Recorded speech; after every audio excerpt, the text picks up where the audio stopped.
दंडवतः वंदुचक्रधरा कृपा गुणवरा सर्वेश्वरा चित्परः कारुण्या नटनागरा द्वयकरा विघ्नादिदोषाहरा संबंधी जडजीव तारुणिवरा पूता कृताईदरः दातारा करुणाकरा वरमती द्यावी विभू गुर्जरा द्यावी विभू गुर्जरा। सर्वज्ञ श्री चक्रधर स्वामी की जय। दंडवतः। महानुभावपंथी ज्ञान या चॅनलवर आपण महानुभावपंथीयाबद्दल ज्ञान ऐकत आहोत। यामध्ये आपण जे ग्रस्तधर्मी नामधारक आहेत यांची जी काही आचरण्याची परी आहे ते आचरण कसे करावे या विषयावर आपण बोलत आहोत। आज आपण विषय घेणार आहोत की ग्रस्त आश्रमी नामधारक जे आहेत त्यांनी आपल्या विकारांवर नियंत्रण कसे ठेवावे। विकाराचा अर्थ असा आहे की विकरणे म्हणजे 6 विकार सांगितलेले आहेत। जीवाला जे मनुष्य देह भेटतं त्यानुसार तो विकरत असतो। विकरणे म्हणजे बदल होणे। तर 6 विकार आहेत, काम, क्रोध, लोभ, मोह, मद आणि मत्सर। या 6 विकारापैकी आपल्याला कसं कंट्रोल करता येईल त्या विकारांवर, जसं कामना, क्रोध, लोभ, मोह, मद आणि मत्सर, हे जे काही 6 विकार आहे हे प्रत्येकाला येतात। प्रत्येकाला कामना असते की मी माझं असं विकरतो। वस्तूला पाहून, जडचेतन पदार्थाला पाहून तो विकरतो आणि तो त्याच्या आपल्याला मिळेल म्हणून हा तो विकार त्याला येतो, तो विकार आहे। आणि क्रोध नाही भेटलं तर त्याचा क्रोध निर्माण होतो। ती वस्तू तर त्याला जी भेटली नाही तर त्याच्यावर त्याला क्रोध निर्माण होतो। आणि क्रोध निर्माण झाला की त्याला असं वाटतं की लोभ निर्माण झाला की ही वस्तू मला भेटायलाच पाहिजे, असा लोभसुद्धा त्याला निर्माण होत असतो। मोह म्हणजे त्या वस्तू प्राप्त करण्यासाठी तो त्या मोहात पडतो की मला आता ही वस्तू मिळायलाच पाहिजे, त्याच्यासाठी तो मोहात पडतो, त्या वस्तूच्या मागं तो लागत असतो। तो स्वतःला कंट्रोल करत नाही आणि तो विकरतो त्या मोहामुळे। मद आणि नंतर ती वस्तू जर त्याला भेटून गेली, त्याला धन संपत्ती सर्व परिवार वगैरे जर त्याला पूर्णपणे जर भेटला तर त्याला मद म्हणजे अहंकार निर्माण होतो। आणि अहंकार निर्माण झाला की त्याला द्वेष निर्माण होतात, म्हणजे मत्सर निर्माण होतात। म्हणजे दुसऱ्याला तो कनिष्ठ समजतो, स्वतःला श्रेष्ठ समजतो, बाकीच्यांना कनिष्ठ समजतो। तर असे हे 6 विकार आहेत, काम, क्रोध, लोभ, मोह, मद, मत्सर। म्हणून सांगितलेलं आहे की हे कामावर विजय मिळवण्यासाठी हे जे 6 विकार आहेत यांच्यावर विजय मिळवण्यासाठी प्रत्येक नामधारकाला ही गरज आहे। जो उपदेश आहे त्याने परमेश्वराचं जे शास्त्र आहे त्या शास्त्रानुसार त्या गुरुजनांकडून या 6 विकारांवर जे आपल्याला ज्ञान मिळत असतं ते आपण ऐकून त्याच्यावर नियंत्रण कसं करावं हे इथं सांगतायत की ग्रस्त आश्रमी यांनी नियंत्रण कसे करावे। म्हणून विकारावर नियंत्रता किंवा शून्यता याचा अर्थ असा नाही की विकार नसणे असं घ्यायचा नाही, आपल्याला विकारच राहत नाही बा असं नाही। तर कारण स्वामी सांगतात की जीव विकारावेगळा कधीही राहू शकत नाही, मनुष्य हा विकाराच्या वेगळा राहूच शकत नाही। विकार हे प्रत्येकाला आहेत। जो जीव जन्माला आला, मानवदेह त्याला भेटलं, त्याला विकरणे आहेच। त्याला काम, क्रोध, लोभ, मोह, मद, मत्सर हे सर्व त्याला येणार म्हणजे येणार। हे 6 विकार आहेत। आणि जो संसारात आहे त्याला तर हे विकार जास्त उत्पन्न होणार, कारण तो संसारामध्ये गेल्यानंतर त्याला म्हणजे 6 विकार आणि तो आहे संसार। म्हणजे 6 विकारामध्ये तो सार निवडतोय, सुख शोधतोय। सार निवडणे म्हणजे काय? सुख शोधू राहिला म्हणजे सुख समाधान मला मिळालं पाहिजे। जसं धन संपत्ती, परिवार, घर दार, जमीन जायदाद हे जे काही आहे हे सर्व आपल्याला काय पाहिजे, परिवार वगैरे सर्व नातूपंतू हे होणं, हे सर्व तो त्याच्यात सुख शोधून राहिला। परंतु जे 6 विकारामध्ये जे सुख शोधतोय त्यात जो सार आहे तो संसार आहे, 6 विकारामध्ये तो फसलेला आहे। आणि फसले असल्यामुळे त्याला 6 विकारे बाधित होतात। परंतु त्याच्यापेक्षा नामधारक उपदेशीपेक्षा जो संन्यासी आहे त्या संन्याशाला या विकारावर तो काय करतो, मात करू शकतो। कारण त्याला काम, क्रोध, लोभ, मोह, मद, मत्सर हे प्रपंचात जास्त असतात, परंतु संन्यास घेतल्यानंतर त्या व्यक्तीला काम, क्रोध, लोभ, मोह, मद, मत्सर हे कमी होतात, त्याच्यावर तो ताबा मिळू शकतो.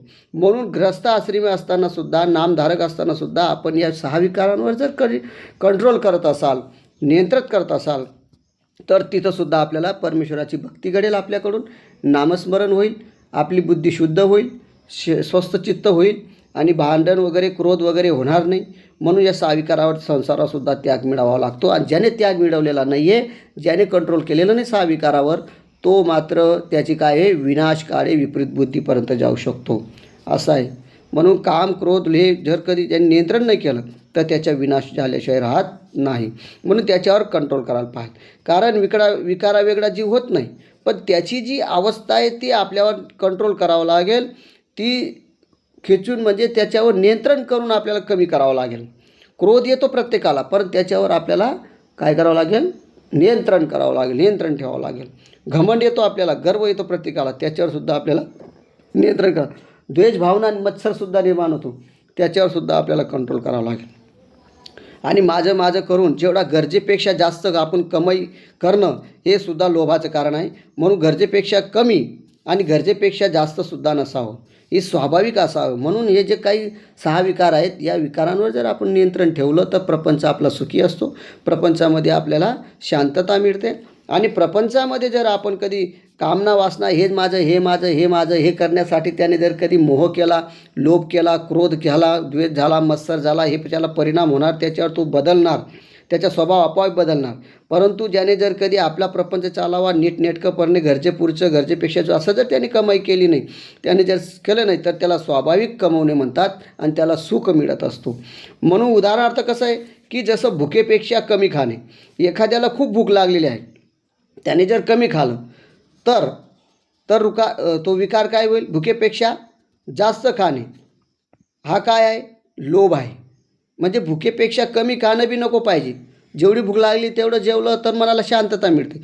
तशा प्रकारे प्रपंचात असताना आपल्याला जेवढा प्रपंच चालेल तेवढी जर कमाई केली तर प्रपंच चांगला चालतो. आणि भुकेपेक्षा जास्त खाणं म्हणजे जसं भूक लागलेली आहे पण भुकेपेक्षा जास्त खाऊन घेतलं, तसं हा धन जो आहे, धन कमवणं वगैरे सुखासाठी आपण 6 विकारामध्ये नियंत्रण न ठेवणं, आणि त्याच्यामुळे आपल्याला जर क्रोध, घमंड वगैरे विकार निर्माण होत असेल, द्वेष भावना, तर तो विकर्ण आहे. आणि त्याच्यामुळं काय होईल, तर आपल्याला विनाशकाळ आपल्याला निर्माण बुद्धी येईल आणि वाईट बुद्धी आपल्याला जाईल. तर म्हणून भुकेपेक्षाही जास्त खायचं नसतं आणि भुकेपेक्षाही कमी खायचं नसतं. तर भुके इतकेच खाणं हा काय कंट्रोल आहे, नियंत्रण आहे. तसंच आपल्या प्रपंचामध्ये सुद्धा आपल्या नियंत्रण ठेवायला पाहिजे या विकारांवर. म्हणून यावरून विकार याचा अर्थ विकरणे म्हणजे बदल होणे, याच्यावर नियंत्रण ठेवणे आहे. म्हणून ग्रस्त आश्रमात असताना जे सप्तव्यसन आहेत, कारण प्रत्येक व्यक्ती मानवदेह आल्यानंतर प्रत्येकाला आपल्याला संघ मिळत असतो. आईवडिलांचा संघ असेल, मित्रांचा संघ असेल, परिवाराचा संघ असेल, हा संघ त्याला मिळाल्याशिवाय राहत नाही. तो कामाला जातो, कुठेही जातो, घरी राहतो, कुठेही, प्रत्येकाला प्रत्येकाचा संघ आहे. परंतु संघ अशांचा करावा की जे सप्तव्यसनामध्ये गुंतलेले नसावे. असांचा जर तुम्ही संघ, वाईटच्यांचा जर संघ केला तर तुमच्यामध्ये विकार होईल, म्हणजे बदल होईल आणि तुम्ही वाईट बनणार. म्हणून संघ सप्तव्यसनात संघ असतात, सप्तव्यसनं असतात. म्हणजे दूत आहे का नाही, दूत खेळणे म्हणजे पत्ते वगैरे खेळणे, जोटा लावणे, हे जे काही आहे, तर ते दूत खेळणं हा सुद्धा एक संघ आहे. वाईट माणसाजवळ आपण जर असं संघ केली तर आपण सुद्धा दूत खेळू आणि आपण कंगाल होऊन जाऊ आणि आपल्याला वाईट गती प्राप्त होईल. म्हणजे मद्य म्हणजे दारू पिणे यांच्या म्हणजे वाईटच्या संगतीमध्ये जर आपण असलो, आपण उपदेशी आहोत, नामधारक आहोत, परमेश्वराचे भक्त आहोत, आणि आपण जर अशी वाईट संगतीमध्ये असलं तर असं जर मद्य वगैरे दारू पिणे यांच्या मित्रामध्ये जर आपण असलो तर ती संघ आपल्याला लागेल आणि त्या संघामुळे सुद्धा आपण वाया जाऊ. मांस भक्षण करणे म्हणजे दुसऱ्याचा आहार, म्हणजे परक्याचा आहार, म्हणजे जसं बकरी वगैरे, बोकड वगैरे हे जे असतात, यांना आपण जीवदान देऊ शकत नाही, यांना मारण्याचे आपले अधिकार नाही. आणि त्यांना मारून परहार खाणे, असा जो काही मांस आहे तो मांस खाणेसुद्धा हे राक्षसी बुद्धीचे कारण आहे. त्याच्यामुळे तुमच्या मनावर कंट्रोलता होणार नाही, तुमच्या विकारावर कंट्रोलता होणार नाही, तुम्ही वाया जाणार. त्यानंतर वेश्यागमन करणे हे सुद्धा 6 विकारामधले. याच्यामागे जर लागला तर तो भिकारी होतो आणि त्यालासुद्धा शिक्षा भोगावी लागेल.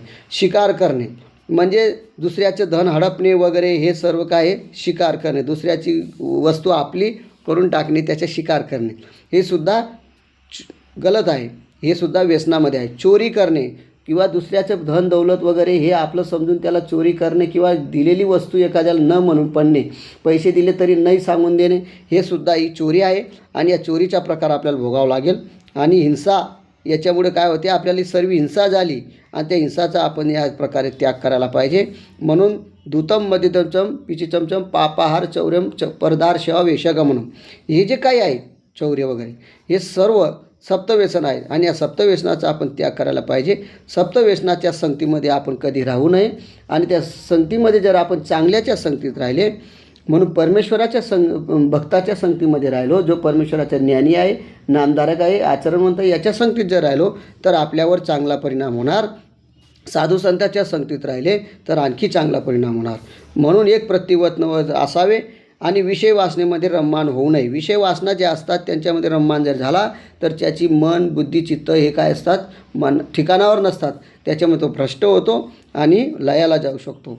म्हणून विषय वासना हळूहळू कमी करावी, एकदम कमी होत नाही. कोणताही व्यक्ती विषय वासनेला हा त्याच्यामध्ये तो विकरणं हा स्वभाव आहे, तो विकरतो, त्याला वाईट विचार येतात, सर्व येतात. कारण युगाचा परिणाम आहे, आपल्या वातावरणाचा परिणाम आणि मित्रपरिवाराचाही परिणाम आपल्यावर होतो. परंतु त्या ठिकाणी आपण ती वासनाला काय करायचे, हळूहळू कमी करावी. म्हणजे कमी केव्हा होते की ज्या वेळेस आपल्याला परमेश्वराचं थोडंशी शास्त्र वगैरे माहिती आपल्याला असायला पाहिजे. नुसतं नामधारक म्हणून चालणार नाही, तर त्याच्यावर आपल्याला आवडी वगैरे गोडी वगैरे पाहिजे, थोडंसं शास्त्राची जाणीव करायची. त्यामुळे त्या विषय वासनावर तुम्ही काय करतात, हळूहळू ते कमी करणार. ज्याला ज्ञान नसेल तो उपदेश का घेतलेला असेल तो सुद्धा व्यसनाच्या आहारीन जाणार आणि तो व्यसनाच्या अधीन जाऊन सप्तव्यसनामध्ये जाऊन तो नरकाला जाऊ शकतो. म्हणून आपण चांगल्याची संगत करायला पाहिजे आणि सद्विचाराचा स्वीकार करायला पाहिजे. चांगलं कोणी सांगत असेल त्याचं ऐकायचं आहे, वाईट लोकांचं आपण ऐकायचं नाही. म्हणून चांगल्यांचं ऐकणार तर तुमचं चांगलंच होणार. हा चांगल्या सद्विचाराचा स्वीकार करा, हीच विकाराची शून्यता आहे, एक प्रकारे विकारावर नियंत्रण ठेवणं आहे. म्हणून महानुभाव पंथामध्ये जे नामधारक उपदेशी आहेत यांना चांगल्या संगतीचं जर कधी लाभ मिळाला, साधू संतांचा लाभ मिळाला, चांगल्या विचारांचा लाभ मिळाला तर त्यांच्यावर त्या विकाराची नियंत्रणता होणार म्हणजे होणार. 6 विकार जे आहेत, काम, क्रोध, लोभ, मोह, मद, मत्सर, या 6 विकारावर तो सुद्धा नियंत्रण करू शकतो. म्हणून इथं स्वामींनी सांगताना काही संन्याशालाच सांगितलं का बाबा 6 विकाराचा त्याग कर, आहे का नाही? तर 6 विकाराचा त्याग आपण नामधारकसुद्धा उपदेशीसुद्धा करू शकतो. वासनिक, वेदवंत, बोधवंत सर्व करू शकतो. 6 विकाराचा त्याग आपल्यालाच करावा लागेल, कोणी दुसरा त्याला काही करून देणार नाही, तर आपणच आपलं स्वतःचं कल्याण करावं लागेल. 6 विकारावर त्याग करावा लागेल. 6 विकारावर ते नियंत्रण जर तुम्ही ठेवलं तर तुमची बुद्धिमत्ता, मन शुद्ध चित्त होईल आणि तुम्ही स्मरण, चिंतन वगैरे, पारायण वगैरे, देवधर्म वगैरे सर्व तुम्ही चांगलं चित्ताने करू शकता. आणि चांगलं चित्ताने जर तुम्ही सर्व केलं तर घरामध्ये प्रसन्नता, वातावरणामध्ये प्रसन्नता, मित्रांमध्ये सुद्धा प्रसन्नता आणि सर्व प्रसन्नता असून तुम्ही जी काही कमाई कष्ट करणार आहात ते सुद्धा बरकत तुमच्यावर राहील आणि तुमचं देवधर्म होईल आणि देवाला सुद्धा, परमेश्वराला तुमची तोष निर्माण होईल आणि पुढे पुढे तुमचा अधिकार वाढेल आणि तुम्ही चांगलं क्रिया आणखी करू शकतात आणि परमेश्वराच्या मोक्षमार्गाची वाटचालामध्ये तुम्ही पुढे तुम्हाला परमेश्वर ढकलून घेऊन जाईल, सहाय्य करेल. आणि अशा प्रकारे आपण या गृहस्थ आश्रमाच्या नामधारकामध्ये जी काही विकाराची नियंत्रणता सांगितलेली आहे त्या विषयावर आपण ऐकलेलं आहे. पुढचं जो काही विषय आहे तो पुढच्या भागामध्ये आपण आणखी घेणार आहोत. दंडवतहु सर्वज्ञ श्री चक्रधर स्वामी की जय.